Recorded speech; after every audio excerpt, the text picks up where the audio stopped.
So during this update, Alice will be the first base roster character who is getting their own rate of banner alongside the new character. So because of that, I will be covering the possible questions that you may have with regards to how good she is, how to use her effectively, and her overall place in the meta. I will also be going over the reasons why you should or should not pull for Alice, how valuable she is as a character, and if she is a character worth investing in, depending on which type of player you are. So to answer those questions, I want to start by going over Alice's power level as a whole and talk about her specialized role. Starting things off, Alice basically has a kit that is mainly focused on letting her deal a ton of damage while also giving her a fair bit of self-sustain. Her second skill grants Alice a constant pierce effect as long as she is above 80% HP, and when she drops below 80%, she is able to recover 8.12% of her attack as HP. This might seem a bit low, but because of her abilities, she can easily reach close to, if not more than 500,000 damage per charge attack. So that's somewhere around 40,000 HP recovered every single hit. This is very helpful because it means that Alice doesn't always need to rely on a healer to maintain a comfortable level of HP. Outside of her second skill, her other abilities basically just increase her damage. Energizing Carrot activates when entering full burst. It will affect two of your allies with the highest attack, increasing their charge speed and charge damage by a certain amount, with the effect lasting for 10 seconds. Alice will most likely be one of your units with the highest attack, so this will always apply to her. And the only downside to this is that if your other character is not using a sniper rifle or rocket launcher, then it's practically useless except for Snow White when she is using her burst. Moving on, Alice has a burst with a 40-second cooldown, and it simply increases her charging speed and attack for 10 seconds. So on top of the charging speed buff, charge damage buff, and the pierce effect from her other abilities, this will let Alice deal a ton of damage during full burst mode.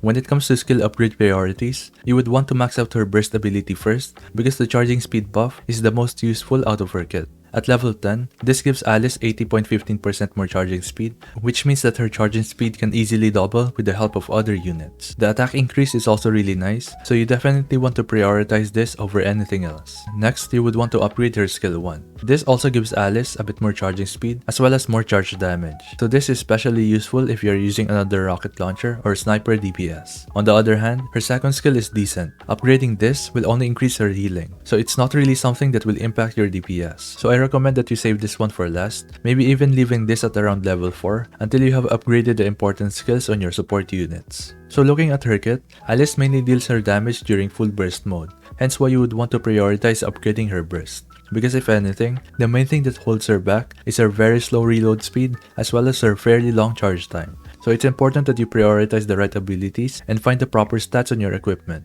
Another way to compensate for this is that you can slot in different cubes on Alice. Resilience is by far the best because it will increase your reload speed by a pretty significant amount, so this will definitely increase her DPS. The Wingman cube is also a good alternative, but the ammo increase is not as good as the reload speed buff. And if you are already farming endgame gear, you are better off getting the max ammo capacity buff from your equipment. And lastly, Adjutant Cube can also be one of your options, but the charging speed increase from this is so minimal that you hardly even notice the difference with or without it. So I would just recommend that you stick to one of the other cubes instead of this one. One important thing I do want to mention is that Alice is a character that requires a lot of investment before you can really see her full potential as a DPS. As we have talked about in the previous section, her main issue is her reload time and how long it takes for her to do a fully charged attack. So you need to invest quite a bit more resources on the abilities that help her with this problem. That means that not only do you need to upgrade her skills, but you also need to spend more resources on the other supports that you are using with her. And for most cases, the supports for Alice are specific to sniper units and not really ones that you can use in any team.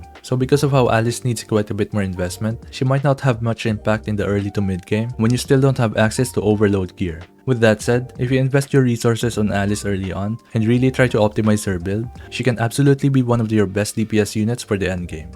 Moving on, let's talk about the best role and best scenarios for Alice. As we have established early on, Alice is one of the best DPS units in the game. She is really good for boss fights, especially against bosses with different parts. Her second skill has a pierce effect, so it will let her attack the boss part and the actual boss itself at the same time, further increasing her damage. She can also be a decent pick for regular stages with a ton of enemies, but you would generally have better options simply because she is limited by her weapon type. Moving on, let's talk about which characters work best with Alice. Basically, the same thing pretty much applies in this section. You would still preferably look for characters that increase Alice's attack, charging speed, and reload speed.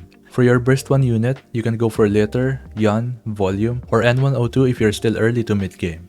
Litter is by far the best one, but you can't go wrong with using any of the other options. For your burst 2 unit, Admi will be your best option for most cases because her kit is pretty much built for sniper DPS. But you can also go for Dala for more attack and shorter cooldowns, Senti for when you need a more defensive option, Uni for more charging speed and healing, or you can simply slot in a DPS like Viper, Rupee, or Guilty. Novel can also be a good pick, but I would say that she is better for boss fights because that's when she is consistently applying debuffs on the same target.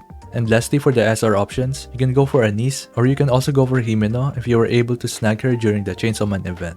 When it comes to your burst 3 units, you can pretty much use any of your best DPS, but there are a few characters that stand out the most. It will be nice if you have another sniper or rocket launcher DPS, so that they will be affected by the buffs from Alice's skill 1. And a really good option for a sniper DPS is Maxwell. Not only can she deal a ton of damage, but she actually has a passive skill that increases the charging speed and attack for 2 of your allies, so that will be really useful for Alice. Another burst 3 unit that is really good with Alice is Privity. Despite being classified as an attacker, she basically acts like a support. She will increase the attack for all of her allies and also increase the reload speed, 2 things that Alice really needs. Privity will also be decreasing ammo capacity, but that is a pretty good trade-off for more attack and better reload speed. Next up, here's some more information about Alice, some advanced tips that will help you get the most value out of her kit.